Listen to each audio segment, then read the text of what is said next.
Hi there, I'm Champion Trader Kevin Davey, and today I'm going to do another algo trading test. And today I'm going to look at a quick exit. Is it good or bad? What is it? Let's get started and find out.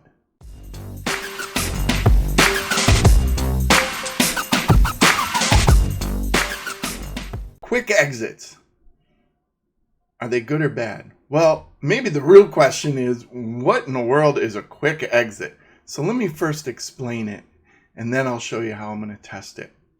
Here's crude oil. This is back in early March of 2022.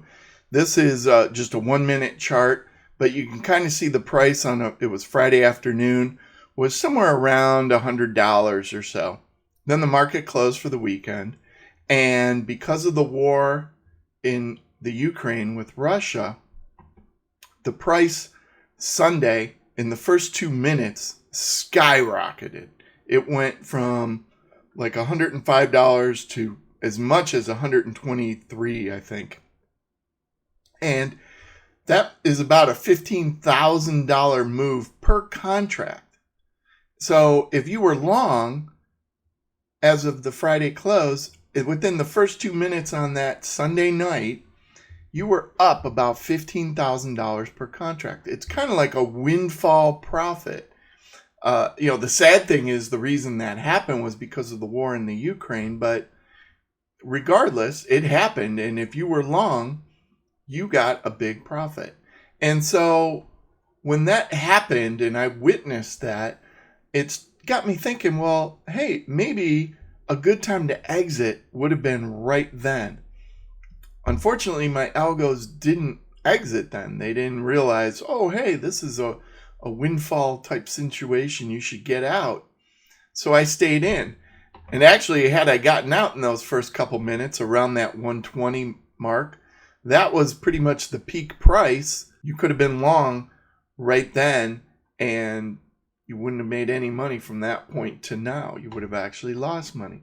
So that would have been a very good time to get out. And that's what I would call a quick exit. It's something where an event happens and there's a volatility spike or a price spike and you get out. So that got me thinking, well, maybe this is a viable way to make existing strategies better, or maybe new strategies where, hey, if I have a situation like that, I just get out. Okay?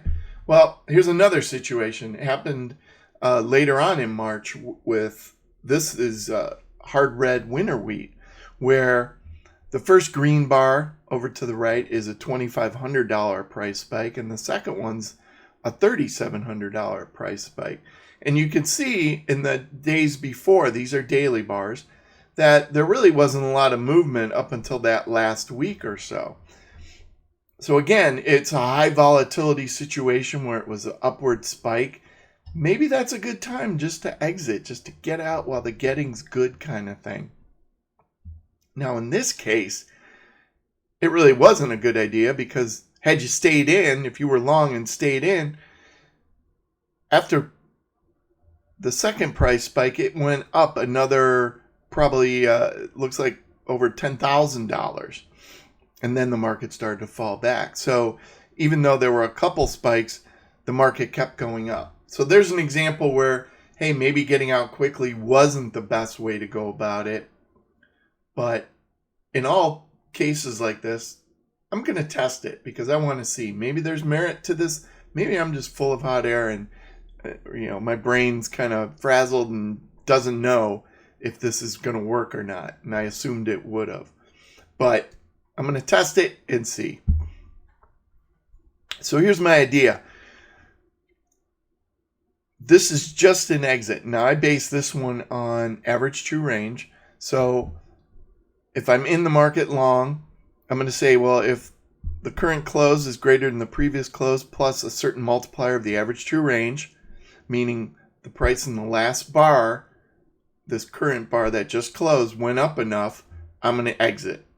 And if it went down enough, I'm going to exit my short trade. So it's based on the average true range.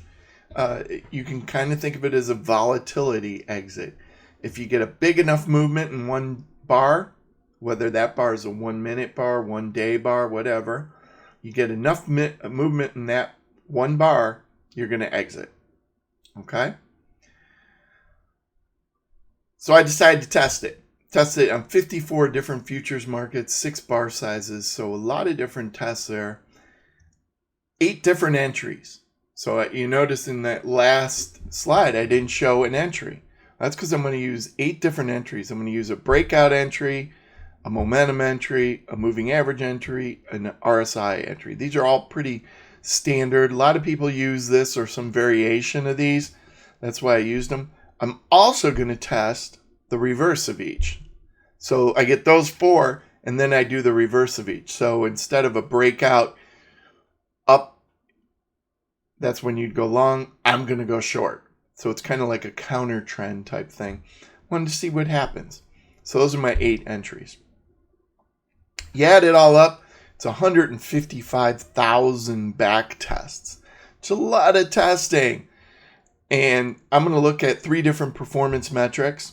I'm going to look at net profit, which is pretty typical. A lot of people do. I'm also going to look at profit divided by the maximum drawdown. So that's a good risk-adjusted return. And I'm going to do some Monte Carlo simulation and look at the return to drawdown ratio. I've found that's a pretty important metric.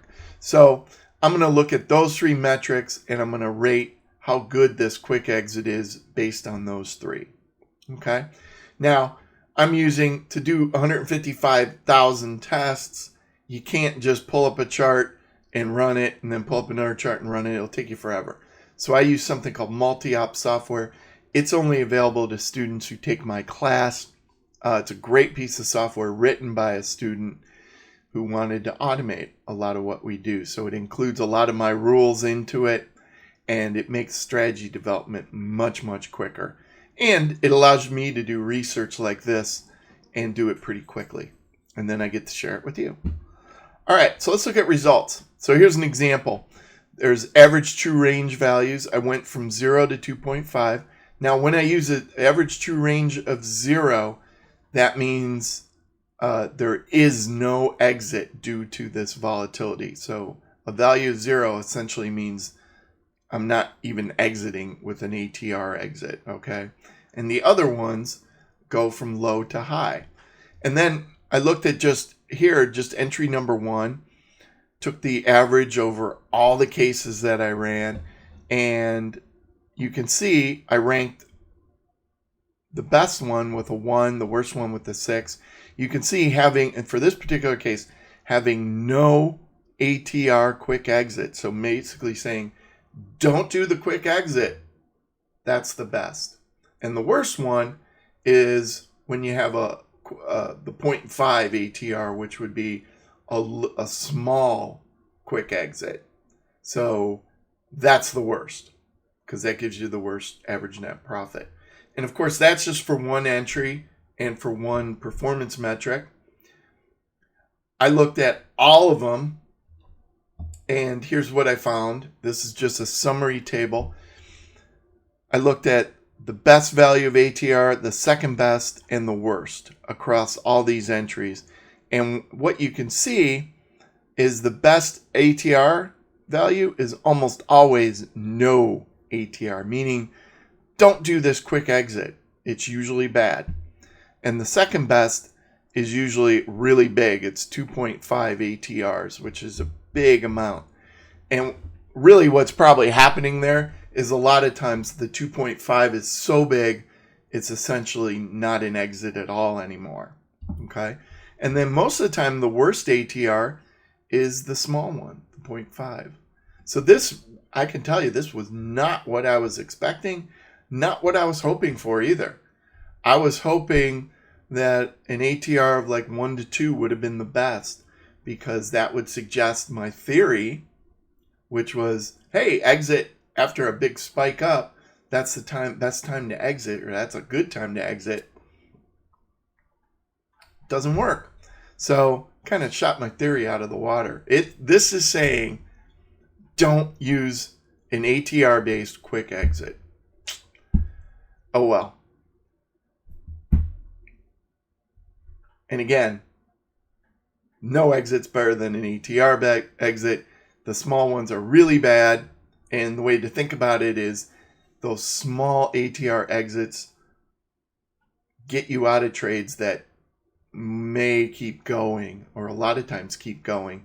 And so you're leaving profits on the table. So I saw this and said, well, maybe the ATR is not that good, the average true range. And if you've watched some of my other videos, if you've seen some of my articles, you see my experience with average true range is not so good. Meaning, I don't like it. And it doesn't test real well. Even though tons of people out there say, oh, for volatility, use an average true range.